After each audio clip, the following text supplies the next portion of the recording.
Eder. Mech. Pallister. La notizia è questa. Luciano Garofano ha rinunciato alla consulenza per la difesa di Sebastiano Visintin nel procedimento sulla morte di Liliana Resinovic. La decisione cade in un momento cruciale dell'inchiesta, con il fascicolo che negli ultimi mesi ha riacceso l'attenzione su profili tecnico-forensi, tracce, reperti biologici, dinamica del confezionamento dei sacchi, compatibilità dei luoghi e su un nuovo giro di accertamenti. Il passo indietro di un consulente così riconoscibile non è solo una variazione d'organico, incide sull'architettura difensiva, sulla programmazione delle perizie e inevitabilmente sulla percezione pubblica del caso. Per capire cosa significa bisogna partire da 3 piani. Il primo è cronologico-procedurale. Liliana scompare il 14 dicembre 2021 e viene ritrovata senza vita poche settimane dopo a Trieste. L'indagine conosce fasi alterne, con archiviazioni discusse, riaperture e un progressivo spostamento di attenzione su aspetti tecnici. Telefoni, percorsi, reperti tessili, eventuali microtracce e compatibilità temporali.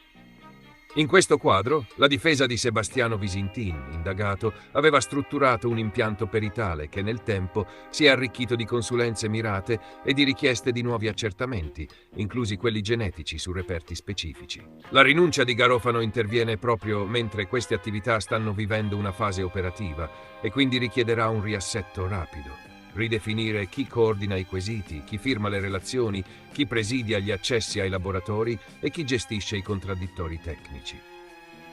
Il secondo piano è strategico forense. In casi come questo, il consulente non serve solo a leggere i dati, orienta le domande da porre agli specialisti, seleziona quali ipotesi vale la pena stressare e in quale ordine, stabilisce priorità tra analisi di laboratorio e verifiche di contesto. Ricostruzioni sui tempi di percorrenza, esperimenti di compatibilità, valutazioni sullo stato dei luoghi.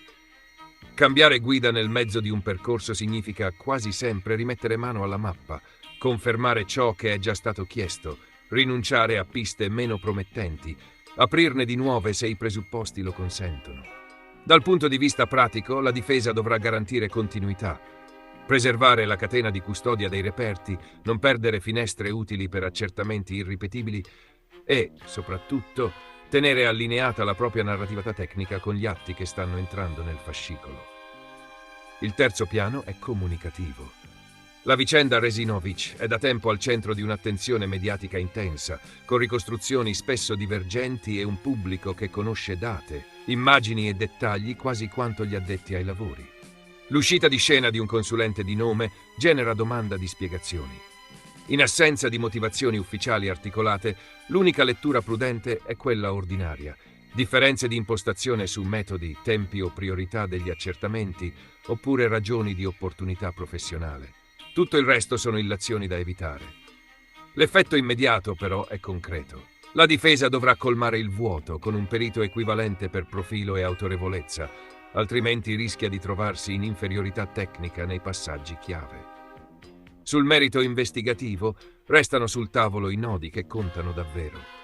La compatibilità della scena di ritrovamento con una messa in scena o con dinamiche alternative, la lettura coerente dei reperti tessili e delle eventuali fibre riconducibili a capi indossati nei giorni critici. Le finestre temporali di spostamento compatibili con i tracciati telefonici e con le testimonianze, gli esiti degli accertamenti genetici aggiuntivi che possono confermare, escludere o lasciare in dubbio determinati contatti.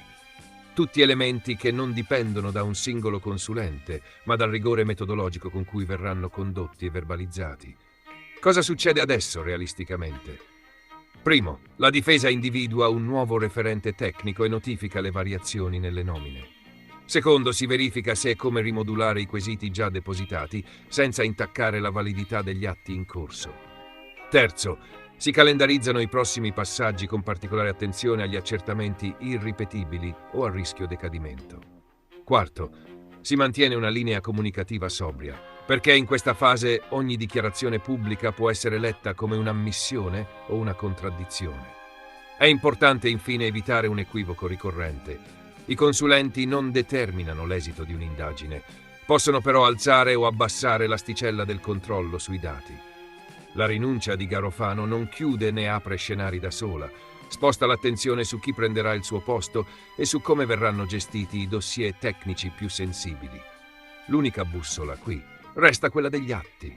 Ciò che entra in fascicolo, ciò che viene replicato in contraddittorio, ciò che regge in aula alla prova delle domande scomode.